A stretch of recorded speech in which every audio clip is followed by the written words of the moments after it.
Ethiopia, Africa's ancient kingdom, has been shrouded in mystery since the beginning of recorded history. Ethiopia is located on a high mountainous plateau in northeastern Africa, a region remote from the rest of the world. In ancient times, Ethiopians were continuously at war with plundering bands of invaders, but their willingness to fight turned back all enemies. As a result, the peoples of Ethiopia, who are predominantly Aryan, are free and independent. They are proud of having the longest continuous history of any Christian nation in the world. The major religion is ancient Coptic, the oldest branch of the Christian Church. Although a constitutional monarchy divided into 12 provinces, each with its own governor, Ethiopia is essentially a feudal state. Most of the people still live in isolated villages ruled by tribal chiefs. These leaders and warriors are highly respected by their fellow villagers. The chiefs owe their allegiance to His Imperial Majesty Haile Selassie I, conquering lion of the tribe of Judah, elect of God, Emperor of Ethiopia. Haile Selassie is a prince of the world's oldest continuous line of royalty, and according to legend, is a direct descendant of King Solomon and the Queen of Sheba. The boundaries of modern Ethiopia and Eritrea closely match those of ancient Abyssinia. The country lies in the northeastern corner of Africa. On the northeast is the Red Sea. To the west is the Anglo-Egyptian Sudan. On the south are Kenya and Somalia, and on the east are French and British Somaliland. Ethiopia is a vast country, about 9 times the size of New York State. Most of its terrain consists of a high plateau, thousands of feet above sea level. This plateau is broken in many places by deep valleys and steep mountains. The fact that Ethiopia is primarily populated by a people of Caucasian ancestry makes it unique among other African nations. There are over 100 different tribes and races within the country. Although dark in complexion, most of the people are Caucasian and are descended from the ancient Hamites and Semites. Although Amharic is the official language, many dialects are spoken. The lack of a universal language is one reason for Ethiopia's slow development. The Amharas are Christians, members of the ancient Coptic Church. They live in Addis Ababa and other parts of the Central Plateau. Although the Amharas are a minority of the total population, they form the dominant ruling class. Another important group are the Galas, who occupy the southern provinces. These people are mostly Muslims and live in the rural areas. There are also many primitive tribes living in the more remote areas of Ethiopia. The Danakils are an example. These nomads live a harsh life, roaming from place to place in the semi-desert sections.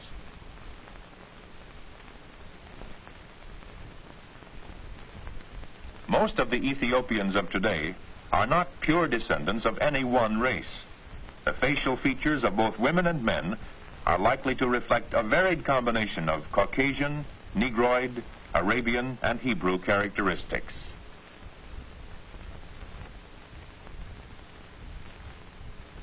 Life for most Ethiopians has changed little from that led by their ancestors.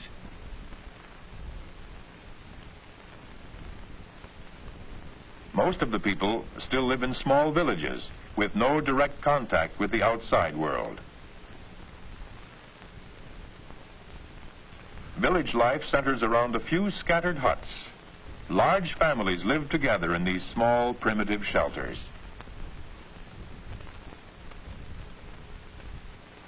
These structures are built of mud and straw, with a thatched roof and a dirt floor. Each family collects the materials and builds its own hut. The people have little or no money, but are self-sufficient. Each member of the family performs some necessary task. An important daily duty for the women is to bring water from the nearest stream or lake. The water supply may be miles away. Clothing is washed on a rock in shallow water, a slow and tiresome task. Generally speaking, Ethiopia is not noted for its native crafts and excels in very few. One of the home industries is basket weaving.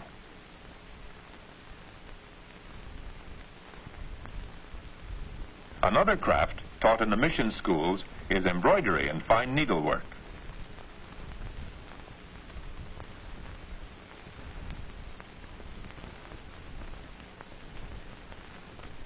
Silversmithing is practiced by skilled artisans in Addis Ababa and Harar.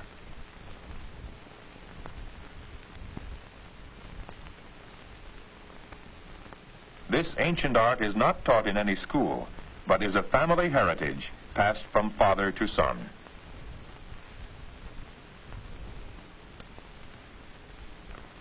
Ethiopia has been blessed with fertile soil and sufficient rainfall, making possible varied agricultural activities, including cattle raising. The most widely grown food crop is teff, a very fine grain cereal. This forms one of the staples of the Ethiopian diet. Other grain crops include wheat, barley, and corn. The plowing, sowing, and harvesting of crops is carried out in the most primitive manner and with the simplest kind of agricultural implements.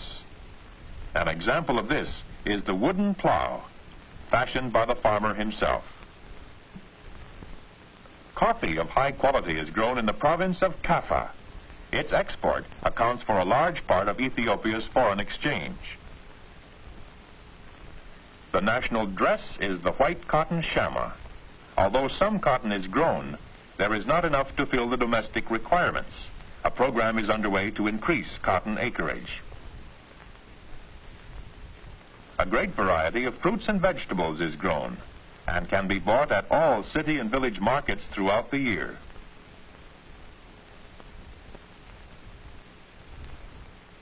The raising and trading of livestock is very important to the country's economy.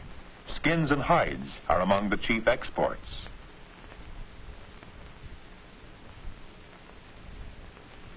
One of the greatest obstacles to Ethiopian progress is the lack of an adequate transportation system. Before the Italian occupation of 1935, the country had only a few hundred miles of dirt roads, paths, and camel trails. The Italians built about 5,000 miles of new roads, including some well-engineered and paved highways.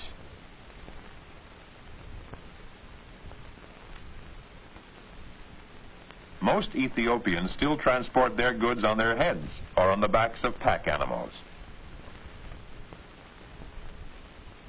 Motor vehicles are increasing in Addis Ababa, Asmara, and other larger towns, but it will be many years before motor cars become a common sight. Lions are still found in some parts of the country. There are many hyenas throughout Ethiopia. Baboons are widely distributed and are in great numbers. In the lagoon-like reaches of the Blue Nile, there are large herds of hippopotami. The forests that line the river Juba along the Sudan frontier are a favorite haunt of the mighty elephant. Ethiopia has never had organized big game hunting. The government is keenly interested in protecting the wild creatures, and this vast country may prove to be one of the last sanctuaries for African wildlife. Although some Ethiopians have discarded traditional garments and adopted modern implements, they still reflect the primitive culture which exerts a profound influence on their behavior. Addis Ababa, the capital and chief city, is located on the central plateau at an altitude of over 8,000 feet. Western ideas and products first appear in Addis Ababa. In the business district, Western architecture predominates, but the streets are congested with people, burros, and carts.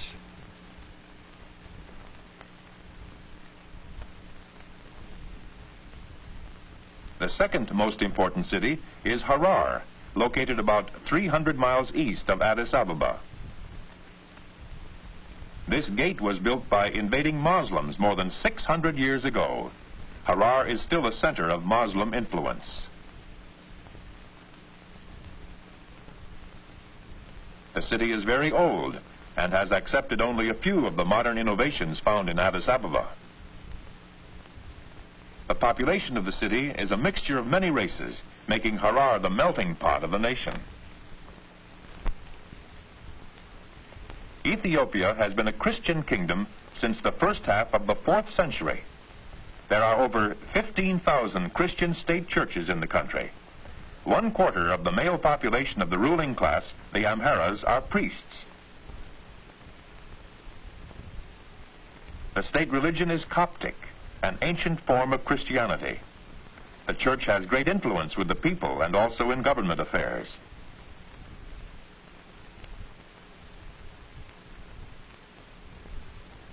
Public events, such as this celebration on the anniversary of Haile Selassie's return from exile, are usually of a religious nature.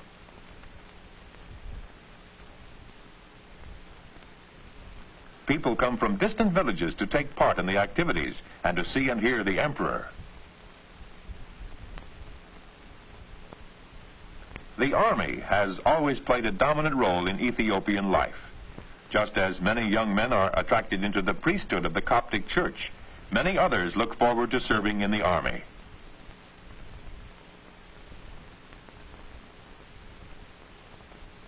This ancient kingdom was an unconquered nation until the Italian invasion in October 1935. Brave as the people were, they could not match the huge modern war machine of Mussolini. Many improvements were introduced by the Italians during their occupation. Well-engineered paved highways soon were built over the mountains in Eritrea from Massawa to Asmara. In addition to roads and bridges, the Italians contributed many other improvements toward the development of Eritrea, now a federated province of Ethiopia. Eritrea borders the Red Sea, and the major seaport is Massawa, one of the hottest places on earth. It's a busy harbor, shipping hides, skins, salt, coffee, tobacco, and cotton to world markets. The chief city is Asmara, located on a high plateau. Roman-style architecture and wide streets are some of the constant reminders of the influence of the Italians.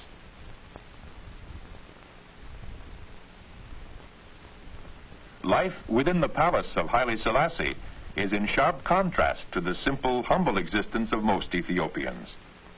Here one finds splendor comparable to that enjoyed by the kings of the Arabian Nights. The emperor holds many official events in his beautiful gardens. Guests often are entertained at formal dinners served on a banquet table resplendent with fine linen, china, gold, and silver. The dinnerware is of finest china, decorated with pure gold. The silver service is a priceless collection of heirlooms and gifts from other princes and heads of states. Although Haile Selassie shares his authority with a council of ministers, in reality, the 20 million people of Ethiopia are still ruled by their benevolent emperor.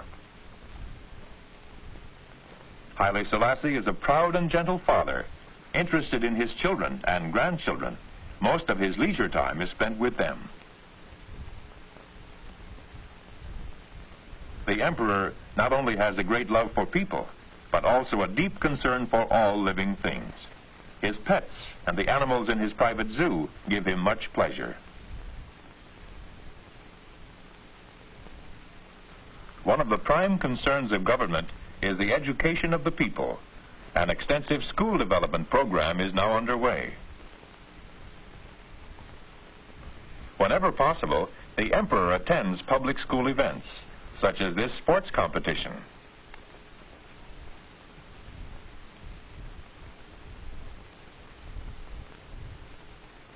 He takes a great interest in the younger generation, knowing that their education and training as Ethiopia's future leaders is essential.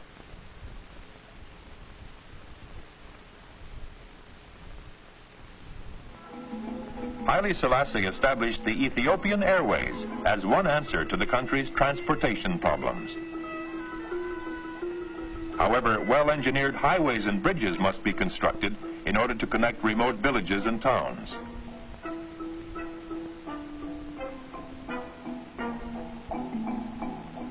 This new bridge, spanning the Blue Nile, is being opened with much ceremony. The Empress usually attends all large ceremonies with her husband. Under the guidance of Haile Selassie, the 225th ruler of this ancient kingdom, Ethiopia is gradually emerging from its isolated and mysterious past into the modern world.